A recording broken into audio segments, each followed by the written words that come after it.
हाय aspirants. मेरा नाम शुभम चौधरी है और अभी मैंने IBPS RRB ऑफिसर का प्रीलिम्स का मॉक टेस्ट दिया था, जो कि ऑलिव बोर्ड पर फ्रीली अवेलेबल है। और इस बार मैंने ये ट्राई करा कि मैंने आपके सामने मॉक टेस्ट नहीं दिया, इसमें डायरेक्ट मैंने क्रिस्प इन्फॉर्मेशन दी है कि मेरे जो मॉक टेस्ट में इतने नंबर आए, इतना मैंने अटैम्प्ट करा। और इसे दिखाने से पहले मैं आपसे बात करना चाह रहा था कि इसको मैंने किस तरीके से अटैम्प्ट करा। वो मेरा सिंपल प्लान था कि मैं, अगर मुझे मैक्सिमम नंबर लेके आने हैं RRB ऑफिसर के एग्ज़ाम में, जाहिर सी बात है RRB ऑफिसर के एग्ज़ाम में कट ऑफ हाई होती है और मैं इसे टफ मानता हूँ as compared to IBPS PO और SBI PO से। इसके प्रीलिम्स की बात कर रहा हूँ मैं, इसका प्रीलिम्स क्लियर करने की बात कर रहा हूँ मैं। और क्योंकि क्वेश्चन पेपर आसान आता है, और जहाँ क्वेश्चन पेपर आसान आता है वहाँ क्वेश्चन पेपर जो होता है वो बिगिनर कैंडिडेट के लिए भी आसान होता है, जिसकी तैयारी ठीक ठाक है उसके लिए भी उसी लेवल पे होता है, और जो बहुत अच्छा कर चुके हैं या फिर बहुत एक्सपीरियंसड है जैसे, और इससे पहले एग्ज़ाम निकाल चुके हैं, उनके लिए भी उतना ही आसान होगा, बल्कि और ज़्यादा आसान होगा। तो जब आसान क्वेश्चन पेपर आता है तो टफ कंपटीशन होता है। तो इस बार सिंपल मैंने स्ट्रेटेजी यही थी कि रीजनिंग पहले करूँगा और कोशिश करूँगा सारे क्वेश्चन करने की, और अगर मुझे लगता कहीं अटक रहा हूँ तो मैं इसे स्किप करूँगा। तो ऐसा कोई अटकना हुआ नहीं, पर हाँ मैंने टाइम बहुत ले लिया। मैं दिखाता हूँ आपको, चलो। अ, मैंने 73 क्वेश्चन करे हैं और 28, लगभग 29 मिनट मैंने दे दिए लॉजिकल रीजनिंग में, और 16 मिनट में मैंने बाकी 34 क्वेश्चन करे हैं आखिरी में क्वांट में। तो दिक्कत सारी यहीं पे आ रही है। कई दिनों से लॉजिकल रीजनिंग में बहुत टाइम ले ले रहा हूँ मैं, इससे बहुत कम लाना पड़ेगा मेरे को। तो सिंपल बात ये थी, चलो मैं क्वांट का बता देता हूँ आपको, क्योंकि कुछ अभी बिगिनर हैं जो कि नई नई तैयारी शुरू करी है या फिर जिसके नंबर इंक्रीज नहीं हो पा रहे हैं, मैं उनकी बात करता हूँ। लॉजिकल रीजनिंग में तो देखो, आप हो सकता है मेरे से ज़्यादा जानते हो, तो उस पर सिंपल है, आपको प्रैक्टिस करनी पड़ेगी, बार बार प्रैक्टिस करनी पड़ेगी। क्वांट का बता देता हूँ मैं। क्वांट में देखो, जो बैंक और SSC CGL में मैंने डिफरेंस देखा है। क्वांट बैंकिंग वाले जो क्वांट होती है उसमें आपकी कैलकुलेशन स्किल होती है, थोड़ी स्ट्रांग चाहिए होती है, खासकर प्रीलिम्स में।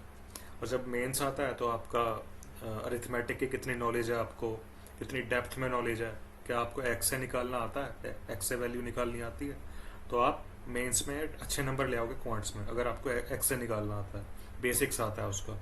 अगर आप रट के जा रहे हो, डायरेक्ट फार्मूले करके जा रहे हो, तो आप मेंस में फंस जाओगे, जो कि अभी IBPS PO के मेंस में हुआ था लास्ट, अभी रिसेंटली। उसमें बहुत बच्चे फंस गए थे क्योंकि क्वेश्चन पेपर आ गया था टफ। तो इस वाले में सिंपल मैंने क्वांट में ये करा, जो जो मैंने क्वेश्चन इससे पहले प्रैक्टिस करे हुए हैं उसको मैं अटैम्प्ट करता चला गया। अगर अगर आपको एग्जाम के टाइम ऐसा क्वेश्चन दिखता है जो कि आपको डाउट हो रहा है, क्लिक नहीं कर पाया, तो वो क्वेश्चन होता है स्किपेबल, उसे आप बिल्कुल स्किप करना। और लगता है ये मेरे को आता है, ये मैंने प्रैक्टिस करी हुई है, बार बार प्रैक्टिस करी हुई है, तो उसे आप अटैम्प्ट करना। तो ये होती है स्किप का सबसे बड़ा आर्ट, और इसे करने के लिए आपको प्रैक्टिस करनी पड़ेगी। और करते करते आपको पता चल जाएगा। ये देखो, क्लिक, ऐसे मैंने 6 क्वेश्चन स्किप करे अभी। इसका मतलब ये नहीं था मेरे को आते नहीं थे, इसका मतलब ये था कि मैं श्योर नहीं था कि मैं कम समय मेरे पास बचा हुआ है उसमें मैं कर पाऊंगा, तो मैं श्योर नहीं था, मैंने तुरंत उसे स्किप कर दिया। और मेरे को रास्ते में ऐसे क्वेश्चन मिले क्वाड्रेटिक इक्वेशन वाले, वो सिंपल सॉल्व होते चले गए। उसके बाद सिंप्लीफिकेशन अप्रोक्सीमेशन मिला, वो सॉल्व होते चले गए। एक मेरे को केसलेट मिला था जो मैंने छोड़ा था 5 नंबर का, वो मैंने रीड करा, मुझे तुरंत क्लिक नहीं हो पाया वो, कि क्लिक। तो क्लिक का मतलब ये था कि तुरंत मेरे को ये समझ नहीं आया कि मैं टेबल बनाऊंगा, टेबल बनाने में कितना टाइम लग जाएगा, मैं श्योर नहीं था। हालांकि मैं लिखता, टेबल बनाता, उसका सॉल्व हो जाता वो, पर मेरे को इसका श्योरिटी नहीं थी मैं कितना टाइम ले लूँगा। और मैं एक तरीके से रिस्क नहीं ले सकता। जब आप इतने बड़े एग्जाम की तैयारी कर रहे होते हो तो आप रिस्क नहीं ले सकते, ऐसे किसी भी क्वेश्चन को अटैम्प्ट नहीं कर सकते जो आपकी स्ट्रेंथ नहीं है।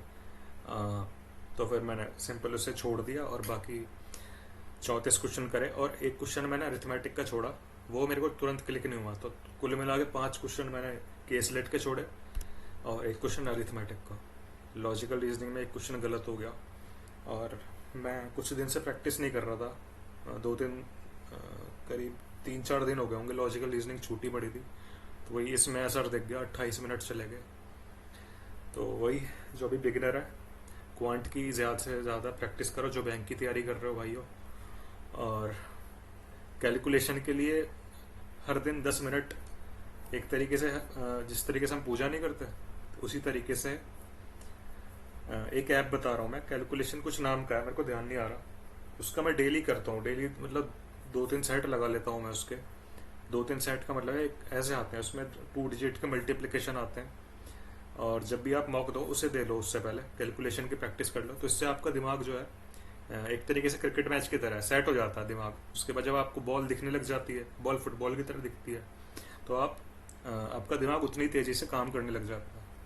तो ये एक रीज़न है, मॉक देने से पहले या फिर कभी एग्ज़ाम देने जाओ ना, तो वो कैलकुलेशन की प्रैक्टिस करके चले जाना। वो ऐप बता दूंगा मैं, उसमें 2 डिजिट या थ्री डिजिट के मल्टीप्लिकेशन आएंगे। और 30 क्वेश्चन आते हैं, जैसे 24 × 37 कितना हुआ। और डेली प्रैक्टिस करनी, 10 मिनट हर दिन करनी कंसिस्टेंसी से। और मन में मल्टीप्लिकेशन टेबल मन में मॉक देने से पहले वो भी आपको रिपीट करनी है। जैसे कि मैं मॉक देता हूँ उससे पहले मैं याद कर लेता हूँ कि 19 2 × 38 होता है, बीच में से बोल लेता हूँ 19 7 कितना होता है, इस तरीके से 133, 19 8 152, इस तरीके से टेबल मन में दोहरा लेता हूँ। और स्क्वायर क्यूब अगर आपको याद हो गए हैं, इसका मतलब ये नहीं आप छोड़ दो और चौथे पांचवें दिन देख लेना। अगर नहीं याद हो तो हर दिन एक तरीके से पूजा की तरह आप पूजा करते हो, तो स्क्वायर क्यूब देखने हैं आपको, पावर्स देखनी है, मल्टीप्लिकेशन टेबल देखना है, कैलकुलेशन स्किल करनी है, देखनी है। तो ये 4-5 चीज़ें आधा घंटा भी दे दो, बहुत ज़रूरी है बैंक के एग्ज़ाम में, बहुत ज़रूरी है, मैंने जो देखा। और अरिथमेटिक अगर क्लियर नहीं हो रहा तो आप देखो बेसिक क्लियर करो अपना। बेसिक अगर क्लियर नहीं होगा तो आपका मेंस में भी धोखा खाओगे। गलती से अगर प्री निकल जाए, मान लो इंग्लिश के भरोसे, आपका इंग्लिश के भरोसे प्री निकल गया, आपका लॉजिकल रीजनिंग की वजह से निकल गया, तो लेकिन आप की मेहनत बेकार चली जाएगी, आपका साल बेकार चला जाएगा अगर आप क्वांट में फंस जाओगे। तो क्वांट में आप नंबर ला सकते हो, कोई बहुत बड़ी तोप नहीं है। बात ऐसी है, अपनी स्ट्रेंथ पर काम करना है, एक ही टॉपिक को बार बार करना है आपको, छोड़ना नहीं है। ऐसा होता है ना, जैसे स्पीड डिस्टेंस टाइम हमने कर लिया, 10-15 दिन प्रैक्टिस कर ली, फिर छोड़ दिया, आगे बढ़ गए, फिर आ गए हम रेशियो प्रोपोर्शन पे, वो भी 10-15 दिन करा। फिर इस तरीके से अगला स्पीड एंड डिस्टेंस पर अगली बार हम 2-3 महीने बाद आ रहे हैं, तो क्या फ़ायदा हो गया। उसके बाद आप फिर से शुरू करोगे, आप भूल जाओगे।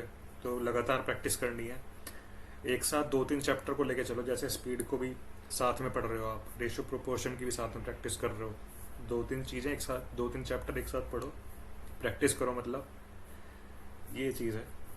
तो मैथ्स क्वांट की ये बात होगी आज के लिए। चलो इतनी इन्फॉर्मेशन काफ़ी है, ज़्यादा फिर आपके लिए थोड़ा बोझ हो जाएगा। और लॉजिकल रीजनिंग में चलो मैं करता हूँ अपना, वैसे भी अभी ज़्यादा टाइम बचा नहीं है। चलो फिर मिलते हैं।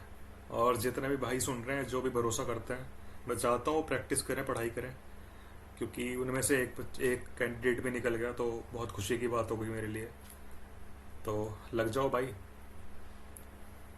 तो फिर मिलते हैं यार, बाय।